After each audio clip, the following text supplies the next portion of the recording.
స్థాయిలో రీసెంట్ కార్యక్రమం ద్వారా రైతులకు పట్టాదారు వ్యక్తులకు చాలా సమస్యలు ఉన్నాయి.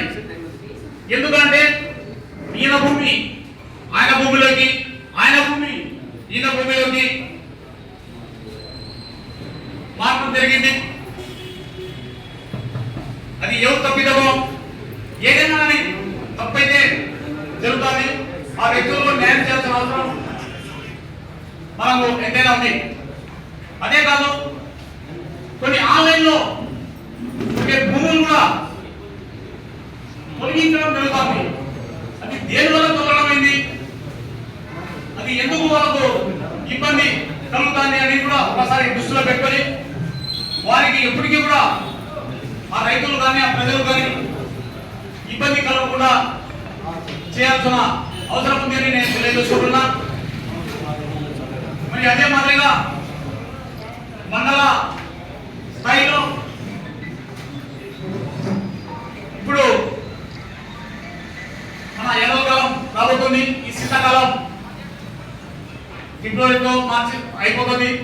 ఎండల కాలంలో ఎక్కడ కూడా వాటర్ బేస్ అధికారులు కానీ మన పంచాయతీ వాళ్ళ అధికారులు కానీ ఎక్కడ నీటి ఎద్దడి ఏర్పడకుండా నీటి సమస్యను ఉత్పన్నమైన తక్షణమే ఆ సమస్యను తీర్చాలని, ఎక్కడ నీటి సమస్య రాకూడదని, దానికి ప్రత్యేకమైన మన మండల స్థాయిలో మన మండల నిధులతో ఏ రోజుకైనా నీటి సమస్య కోసం మనం నిధులు వెచ్చిస్తాం.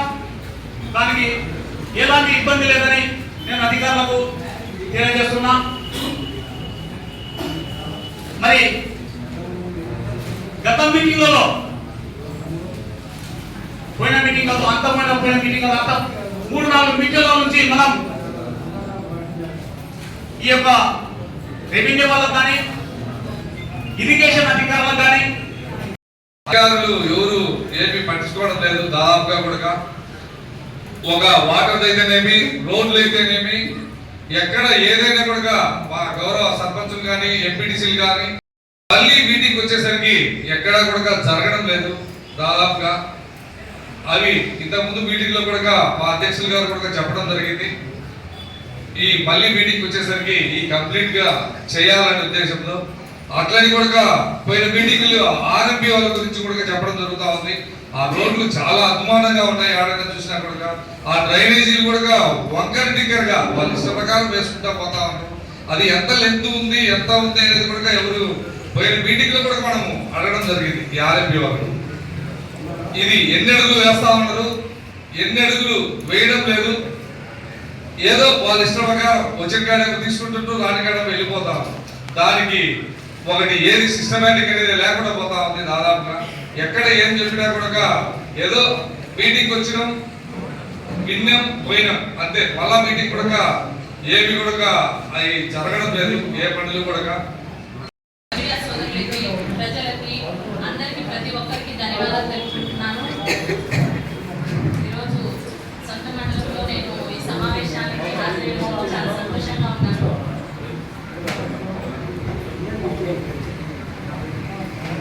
సమావేశానికి హాజరడం చాలా సంతోషనీయంగా ఉంది. ఈ మధ్య నేను రీసెంట్ గా ఏఎంసీ చైర్మన్ గా ప్రమాణ స్వీకారం చేయడం జరిగింది. మన గౌరవ ప్రధానమంత్రి నరేంద్ర మోడీ గారు 2047 వికసిత్ భారతదేశంగా మారాలని, ఆయన చేసే అభివృద్ధి చూసి ఇతర దేశాలు కూడా మన వైపు చూస్తున్నాయి. ఆయన దేశాన్ని మరింత అభివృద్ధికి ముందుగా తీసుకెళ్తున్నాడు. అలాగే మన భద్రత తాలూకాలో కూడా ఈ రోడ్లు వేలాది కోట్ల రూపాయల రహదారులు కూడా ఇంత అభివృద్ధి చెందుతున్నాయి. దీనికి మన ప్రాంత అభివృద్ధికి కూడా మైలురాయి లాంటిది.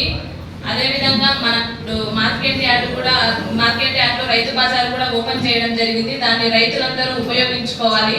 రైతులు అనేవారు మార్కెట్ యార్డ్ను సందర్శించాలి. రైతులు మార్కెట్ యార్డ్ను సందర్శించి అక్కడ ఏమున్నాయి, దాని ఉపయోగాలు ఏంటి, అవన్నీ మనము మార్కెట్ యార్డ్ కూడా రైతులకు ఎప్పుడు అనుకూలంగానే ఉంటుంది. ప్రతి ఒక్క రైతు అనేది మార్కెట్ యార్డ్ను కూడా మీరు సందర్శించాలి. అదేవిధంగా కనీస పంట యొక్క కనీస మద్దతు ధర అనేది ప్రతి రైతు సేవా కేంద్రాల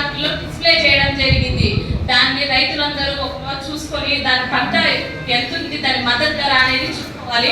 అదే విధంగా ఈ క్రాప్ పంట యొక్క ఈ క్రాప్ అనేది చాలా ముఖ్యమైనది. ఈ క్రాప్ ఉంటేనే పంట నష్టాన్ని అధిగమించవచ్చు. దానికి తగిన వ్యవసాయ అధికారులు కూడా ప్రజల్లో అవగాహన సదస్సు నిర్వహించి వాళ్ళ ప్రజల్లో రైతుల్లో అవేర్నెస్ తీసుకురావాలి. జెడ్పీటీసీకి ఎంతగానో సర్పంచులు సహకరించారు.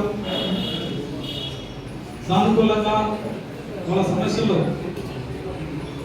మరి మండల అధ్యక్షుల గారికి తెలియజేయడం,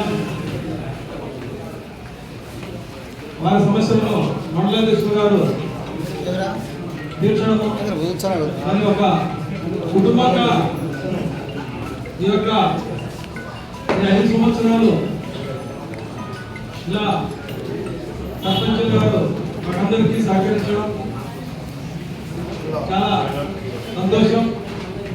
అందుకు ఈరోజు మండల ప్రజా పరిషత్ ఆధ్వర్యంలో ప్రతి ఒక్క సర్పంచ్ని గౌరవించాలనే ఉద్దేశంతో చివరిలో ఈ యొక్క కార్యక్రమం జరుగుతూ ఉంది. కాకపోతే రాబోయేది వేసవికాలం. ఈ వేసవి పంచాయతీ కార్యదర్శి ఉంది. ఇంతవరకు రైతు లేకపోయినా, నీళ్లు లేకపోయినా, పరిశుభ్రత లేకపోయినా సర్పంచ్ గారిని మీరు అడిగి అలాంటి లోట్లు ఈ ఏరియాస్ లో అందరూ డెవలప్మెంట్ చేసి ఇంకా ఇవాళకి లాస్ట్ మీటింగ్ అటెండ్ అయ్యాము అందరము.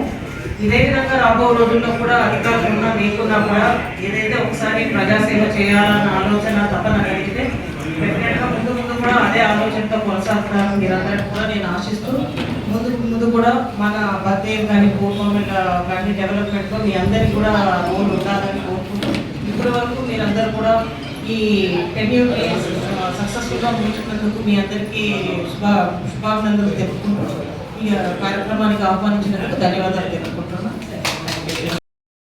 జడ్పీ మీటింగ్ కూడా నన్ను కానీ అదేవిధంగా గౌరవ శాసనసభ్యురాలు గారిని కానీ పిలిచాము. కొన్ని మీటింగ్లకు మేము వచ్చినాం. నిజానికి మరి లోకల్ బాడీలో జరిగేటువంటి ఇలాంటి సమావేశాలు చాలా చాలా ముఖ్యం.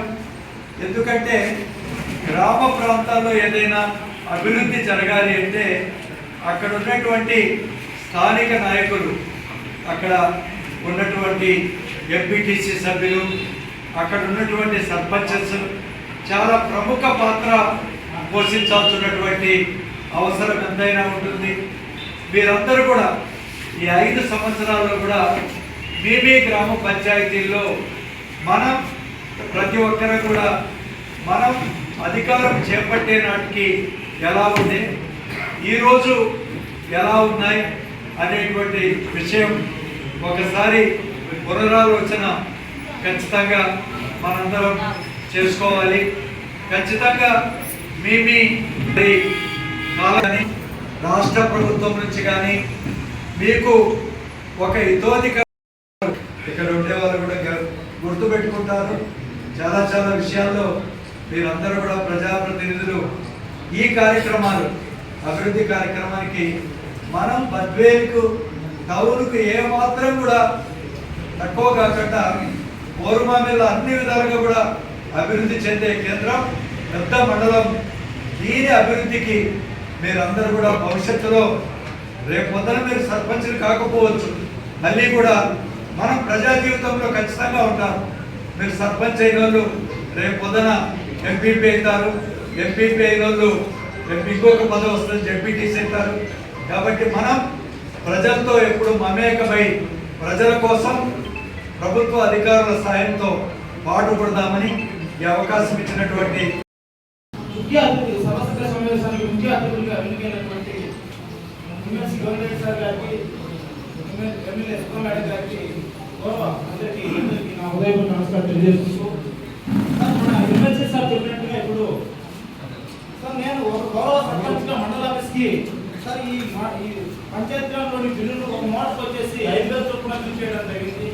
దాని గురించి నేను అడిగితే నువ్వు ఇక్కడ రిజర్వేషన్ తీసుకొని రావద్దు, మండల ఆఫీస్ నుంచి వెళ్ళిపోమని ఒక ఏఈ గారు చూస్తున్నారు సార్, 5,000 పంచాయతీకి ఒక మోటార్ రిపేర్ చేస్తే సర్పంచ్లు ఎంత నష్టపోతారో మీకు తెలుసు సార్. ఒక మోటార్ నేను కొన్ని మోటార్ వాల్యూ వచ్చేసి 35,700, అతను బిల్ చేసింది వచ్చేసి 28,000 రూపాయలు చేశాను. దాని గురించి నేను గట్టిగా అడిగితే నువ్వు మాట్లాడద్దు, నువ్వు నీ దిక్కున్న చోట చెప్పుకోపోయినటువంటి అధికారులు ఇక్కడ ఉన్నారు. నేను దీన్ని మన గౌరవ సార్ గారు చెప్పాను, ఇంట్లో సార్ గారు చెప్పాను, దృష్టికి తీసుకెళ్ళాను. కానీ స్పందన లేదు. ఆయన టైం ఇచ్చారు కానీ ఆ టైంలో కూడా స్పందన ఏం లేదు.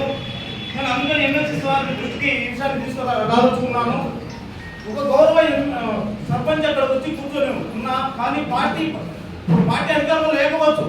మనమేమో దాని గురించి మనం ప్రజలు మనం ఎన్నుకునేది పార్టీకి అధికంగా సేవ చేయండి. అది పక్కన పెట్టేసి ఒక సర్పంచ్ కూడా నువ్వు బయటకు పోవని చెప్పేసి ఒక పార్టీ పరంగా వచ్చినటువంటి వ్యక్తిని గౌరవించి నీ దుక్కున్న చోట చెప్పుకోపో అని చెప్పేసి గడ్డ పంపించడం జరిగింది సార్. గౌరవ ఆంధ్రప్రదేశ్ చేయండి సార్. అంటే ఒక సర్పంచ్ కే ఇంత సర్లే అదే చికెన్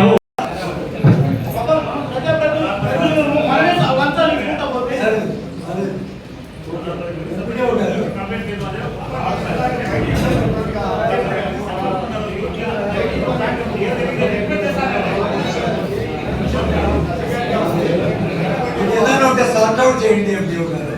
మీరు చెప్పండి ఎందుకు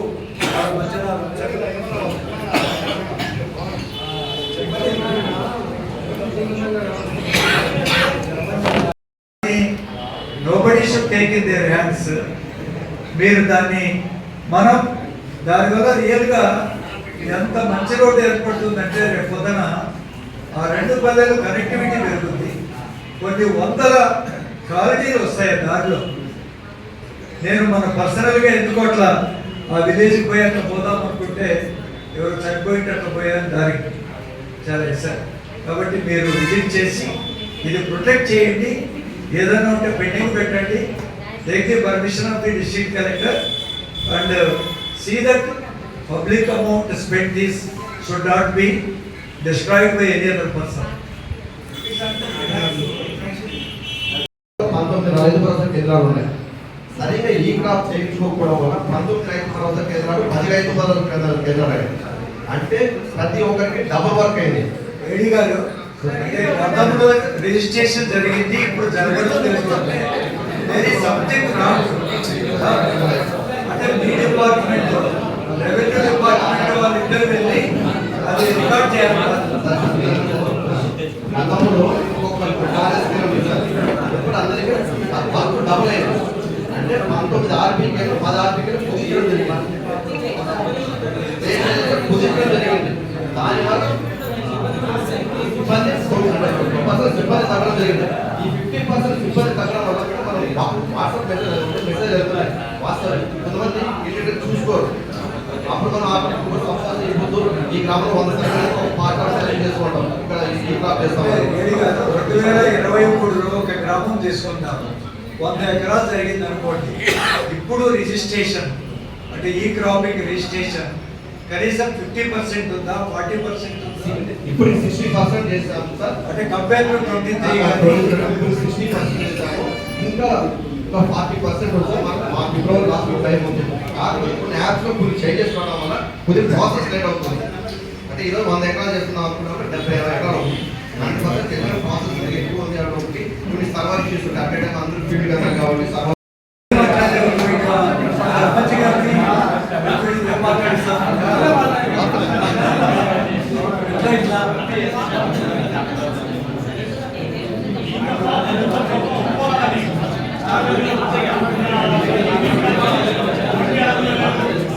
చాలా ఇబ్బంది పడతారు.